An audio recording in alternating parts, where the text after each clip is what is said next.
Bonjour les amis, on est le 16, non, on est le 17 novembre 2025.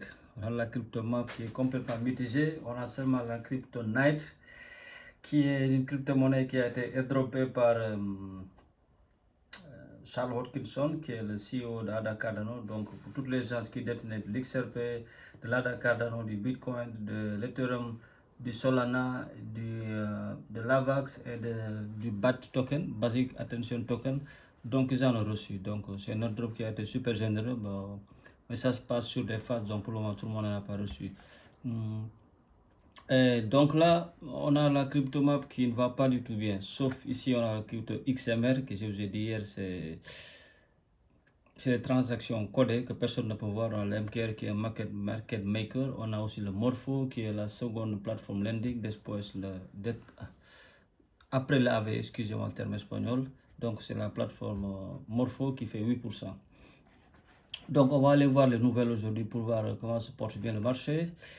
Et si on va à Twitter, anciennement Twitter, présentement X, on a ici les îles Marshall qui deviennent le premier pays au monde à distribuer un revenu universel directement on-chain. Donc tout ça ne fait qu'appuyer l'adoption massive qui est en train de se faire. Et ce programme UBI est financé via des obligations souveraines USDM1 et distribué sur Stellar, le réseau XLM. Donc c'est un tournant majeur pour la finance publique et l'adoption crypto par les institutions. Donc ici on a la banque canadienne qui n'autorisera que des stablecoins de haute qualité adossés à des monnaies de banque centrale dans le cadre de la future réglementation prévue pour 2026. Un signal clair, Far West des stablecoins touche à sa fin. Donc tout va être régulé, tout va être bien clair. Donc ici on a la société de MicroStrategy qui est Strategy, qui détient désormais 3,2% de toutes les bitcoins qui existeront jamais, soit 671 268 bitcoins. Une concentration sans précédent qui renforce le narratif de la rareté numérique institutionnelle en accumulation, offre sous pression, la partie ne fait que commencer. Donc ici on a la compétition de trading mission 450 000 organisée par DeribitX, Signal Plus, dépasse déjà 11 milliards de dollars de volume notionnel. Un engouement massif qui montre l'appétit pour les dérivés crypto est toujours bien vivant. La volatilité attire, la liquidité suit.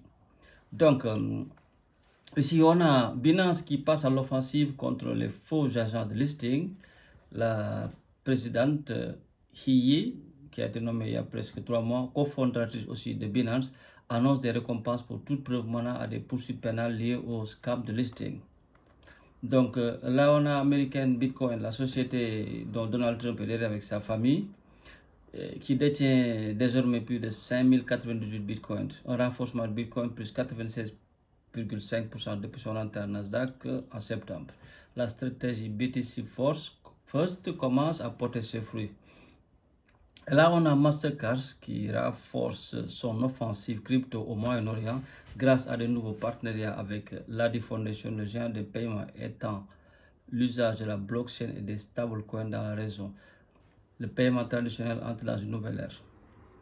Et donc, à partir de maintenant, vous pouvez lancer vos DCA sur Bybit si vous voulez. Donc, ici, on a le Sénat américain qui repousse le vote de la structure des marchés crypto au début 2026. Je vous en avais parlé hier.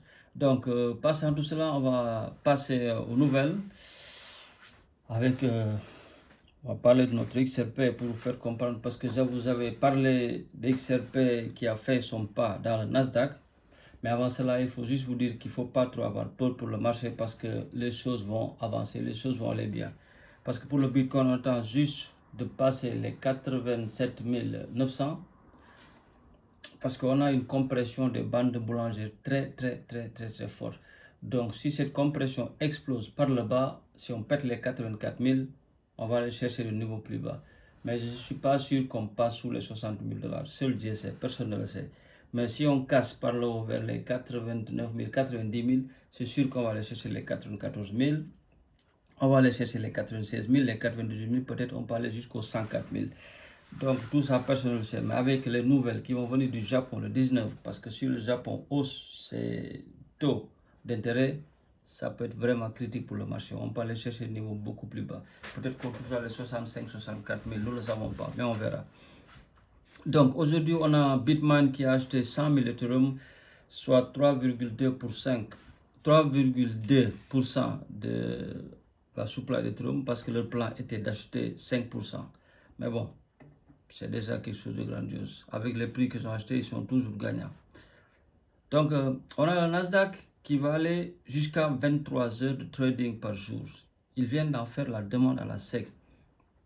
Parce qu'il faut comprendre que la DTCC lui a déjà accordé de liquider toutes les opérations en temps réel de la bourse traditionnelle. N'oubliez pas que le mois passé, Ripple a lancé un broker avec la permission de la DTCC, et ceci est en rapport avec le Nasdaq, parce que ça s'appelle le Ripple Prime. Vous voyez? Donc, et le prochain pas sera que le Nasdaq puisse opérer les 24 heures sur 7, et ceci avec XRP léger. Il faut aussi comprendre que les ETF sont en train d'enregistrer de très grosses entrées d'argent, mais il faut envisager qu'avec le trading à 23 heures par jour, on pourra faire beaucoup plus, amener beaucoup plus de liquidité et beaucoup plus de volume. Donc, pour ça, il faut savoir aussi que la SEC a accordé à la DTC à trader les actions tokenisées qui sont les bons du trésor, qui sont l'immobilier, et le Nasdaq est en train de chercher à ouvrir les 24 heures. Donc la DTCC s'arrêtera parce que la DTCC c'est l'épine dorsale de Wall Street. Donc Ripple a lancé Ripple Prime le 3 novembre, une plateforme de courtage préférentielle, mais au comptant. Parce que Hayden Road a été acquis pour 1250 millions de dollars en octobre. Donc Ripple Prime va juste faciliter aux institutions des liquidations OTC. Donc il faut savoir que tous les jours sont liquidés quelque chose comme 11 milliards de dollars sous la vigilance de la DTC, donc, et toutes les bons du trésor américain. Après l'achat de Hayden Road, il faut comprendre que l'achat de Hayden Road, qui est devenu maintenant Ripple Prime, ça permet à Ripple d'avoir accès au système de la DTCC, et cette connexion permet à Ripple Prime d'opérer dans le milieu des opérations régulées et traditionnelles des institutions, facilitant l'intégration des actifs numériques du marché financier traditionnel avec le RLUSD. Donc là, vous allez pouvoir comprendre petit à petit comment ça marche. Donc, comment ça va affecter Ripple et XRP?